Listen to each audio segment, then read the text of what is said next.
All right. It feels ethereal.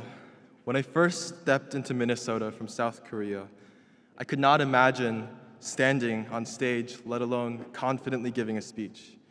I was young, afraid of the foreign faces, and tired of the sudden changes. What was most jarring was the winter, not only the freezing cold, but also how much Minnesotans religiously identified with it. After all, there's nothing more Minnesotan than conducting a graduation in a literal ice arena. But at that time, the winter only emphasized to me how different I was. It was a burden for me as I tried to adapt to a new culture, and it was a burden for my parents with them trying to navigate life here even in their first year of learning English. For me, every winter had become a constant reminder of the struggle we went through. Honestly though, everyone goes through a winter like my own, even if it looks different.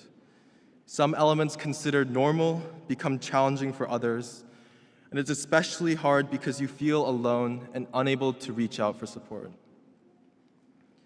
However, as the winter of my senior year came by, I found myself surprised that I actually yearned for the first snowfall.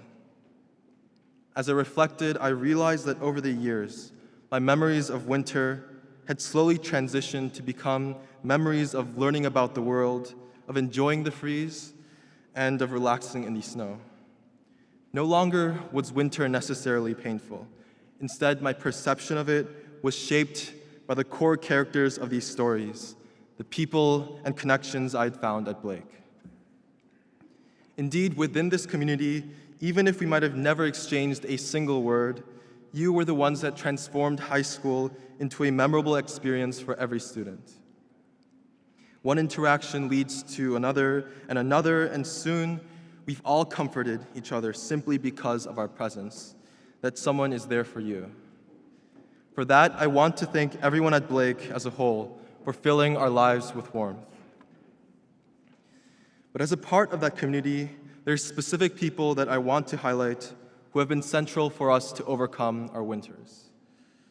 Administration, thank you for bringing the senior class together.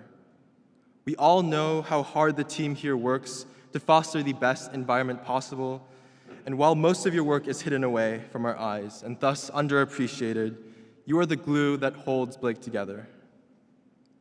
Teachers, thank you for the constant care for your students.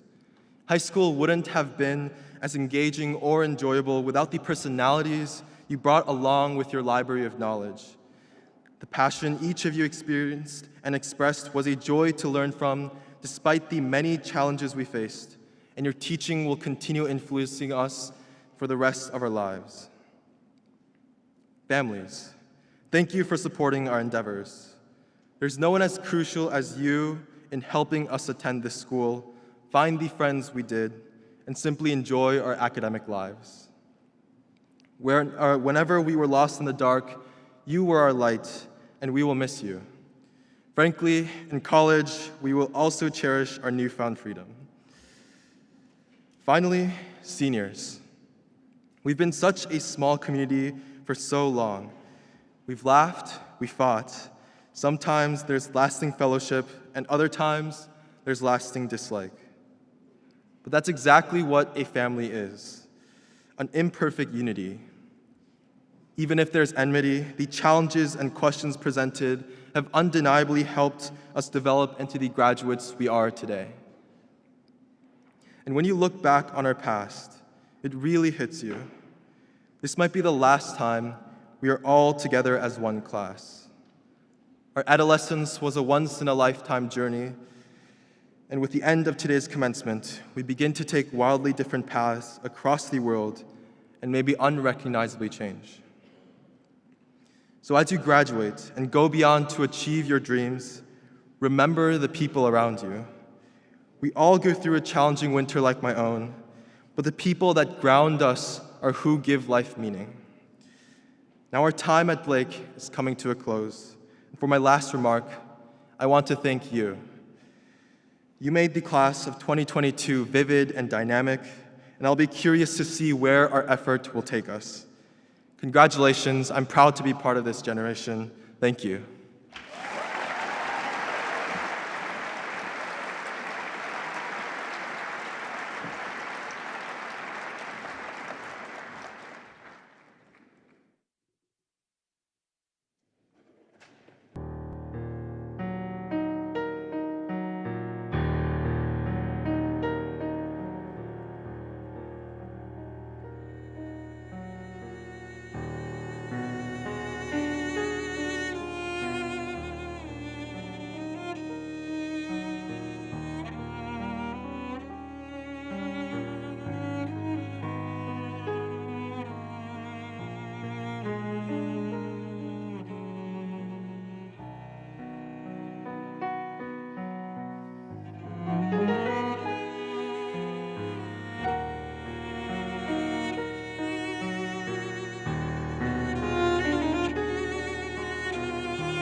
Dennis Sumin